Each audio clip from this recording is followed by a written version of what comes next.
સુરતના કોટ વિસ્તારમાં અસાનદારો હોવા છતાં પણ બહુમતી સમાજની મિલકતો વેચાઈ રહી હોય, જેને લઈને ગોપીપુરા ખાતે ગોપીપુરા સંવર્ધક સમિતિની રચના કરવામાં આવી છે અને મિલકતદારને મિલકત ન વેચવા માટે સમિતિ સમજાવશે, સાથે યોગ્ય માર્ગદર્શન આપી મદદરૂપ થશે તેમ જણાવ્યું હતું। ત્યારે હવે પોતાની જ મિલકત કાયદાકીય રીતે વેચનારાઓ પણ મૂંઝવણમાં મુકાયા છે।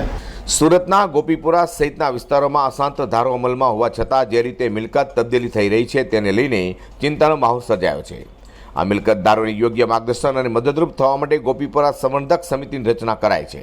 સુરત શહેરના કેટલાક વિસ્તારોની અંદર સામાજિક અને ધાર્મિક રીતે સંતુલન જળવાઈ રહે તે માટે અશાંત ધારા અમલમાં મુકાયો છે। કોઈપણ વિસ્તારમાં એક જ ધર્મના લોકો વધુ સંખ્યામાં ન થઈ જાય એ પ્રકારે અશાંત ધારાનો અમલ કરાવે છે।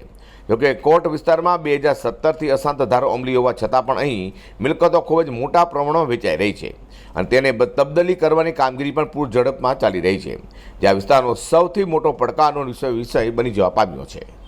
ગોપીપુરા, વાડી, ફળિયા, અંબાજી રોડ, સગ્રામપુરાને જેનો જૂનો કોટ વિસ્તાર કહેવામાં આવે છે, આ વિસ્તારની અંદર મુખ્યત્વે જે પ્રકારે એક જ ધર્મના લોકોની સંખ્યા વધતી હતી તેના કારણે સંતુલન જાળવવા માટે અશાંત ધારો અસ્તિત્વમાં લવાયો હતો। ત્યારબાદ તેને આ વિસ્તારમાં અમલીકરણ કરાયાનો હેતુ એવો હતો કે તમામ ધર્મના લોકોની સંખ્યા યોગ્ય સંતુલન જળવાઈ રહે, તેથી ધાર્મિક સૌહાર્દનું વાતાવરણ બની રહે, પરંતુ સ્થિતિ વધુ વિકટ દેખાતા હાલ સ્થાનિક લોકોએ ગોપીપુરા સંવર્ધક સમિતિની રચના કરી છે। જોકે અહીં ઉલ્લેખનીય છે કે જે મિલકતદારને પોતાની જ મિલકત વેચવી હશે અને તે પણ કાયદાકીય રીતે, તો શું તેને આ સમિતિ સમજાવી અટકાવશે? જે તે મિલકતોમાં વારસદાર વધી ગયા હોય અને તેઓને મિલકત વેચવાનો જ રસ્તો બચ્યો હોય, ત્યારે આવી મિલકતોના માલિકોને કઈ રીતે ગોપીપુરા સંવર્ધક સમિતિ બચાવશે?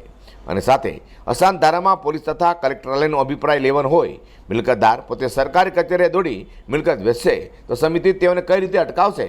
તે પણ એક અહીંયા એક પ્રશ્ન બનવા પામ્યો છે। હર્ષદ શેઠા સાથે પ્રકાશવાળા।